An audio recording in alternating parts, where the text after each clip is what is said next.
Olá, sétimo ano, tudo bem? Eu espero que esteja tudo bem com vocês. Bem, como a gente ainda está na quarentena, a gente não pode sair de casa, então a gente vai dar continuidade à nossa matéria, ou seja, vamos estar entrando hoje no capítulo 7, Organização Biológica. Eu vou começar a aula e tia Bianca vai finalizar como nos outros capítulos que a gente fez a mesma coisa, tá bom? Então, antes de começar a nossa aula, eu dou sempre meu bom dia, amadinhos, tá? Espero que estejam bem, estou morrendo de saudade de vocês. Bem, vamos começar o nosso capítulo, então. Então, para começar, nós vamos estar vendo as características de seres vivos. Como assim, professora? A gente percebe que ao longo dos séculos, né, os cientistas, eles realizam um trabalho de identificar, descrever e classificar a grande variedade de espécies conhecidas. Ou seja, eles criaram, né, o projeto Catálogo da Vida. Para quê, né? Hoje a gente já tem identificados, classificados e descritos aproximadamente 1,8 milhões de espécies. Então a gente sabe que o nosso planeta Terra ele tem uma grande variedade de espécies, como a gente vai estar abordando nesse capítulo.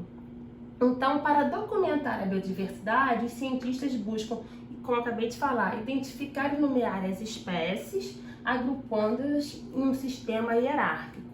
Mas antes de a gente falar sobre esse sistema hierárquico, a gente tem que entender um pouquinho sobre os níveis de organização. Ué, como assim, professora? Eu vou com bastante calma, tá? Mostrando para vocês todo esse esqueminha.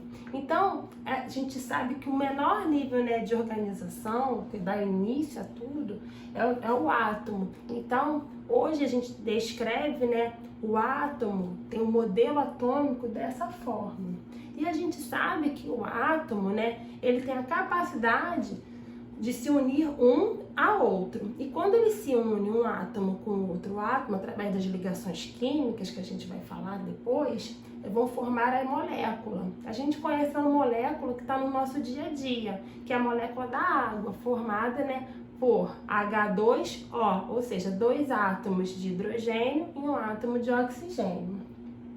Essas moléculas, elas têm a capacidade, que a gente vai estar estudando depois, né, de se organizarem e formar organelas. Aqui está escrito orgânulos, mas é a mesma coisa, tá? Que organelas celulares. A gente vai estar estudando nos próximos capítulos. Mitocôndria, ribossomos, complexo de Golgi. Então a gente vai estar estudando a fundo quais são essas organelas ou orgânulos.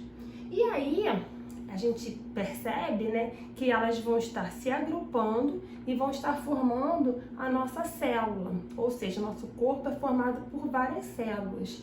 Então, essas células, elas têm a capacidade de se reunir e formar os tecidos. Nós temos vários tecidos no nosso corpo, tecido sanguíneo, tecido esquelético.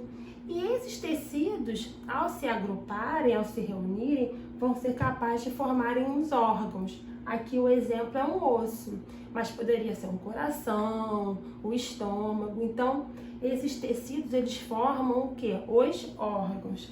Esses órgãos, grupos de órgãos, né, são capazes de formar o sistema. Aqui está representado o sistema locomotor, mas poderia ser o sistema cardiovascular, o sistema digestório. E todos os sistemas do nosso corpo vão formar o organismo, como está representado aqui o lobo-guará. Então, todos os sistemas do nosso corpo formam um organismo. Então, nós somos um organismo que somos formados por vários sistemas. Além dessa parte que a gente viu agora, é importante a gente mostrar os níveis de organização que acontecem na natureza.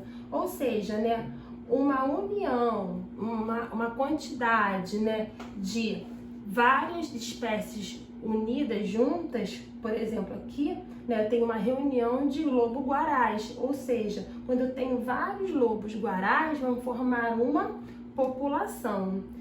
E essa população, né, ela se reúne em vários locais, ou seja, tem uma população de lobo-guará, de borboletas, de peixes. E aí eu vou dizer que várias populações estando juntas no mesmo local, eu vou estar chamando de comunidade, como está representado aqui na figura. E além disso, desse fator, né, nós temos também a formação de ecossistemas. O que seriam os ecossistemas, professora? Seriam o quê? Os fatores bióticos, ou seja, todos os seres vivos daquele local, mais os fatores abióticos, ou seja, os fatores que não têm vida. Então seria, né, esses animais, como está representado aqui, junto com a luminosidade, a salinidade daquele local. Então, o ecossistema seriam, né, a junção dos fatores bióticos que têm vida com os fatores abióticos que não têm vida.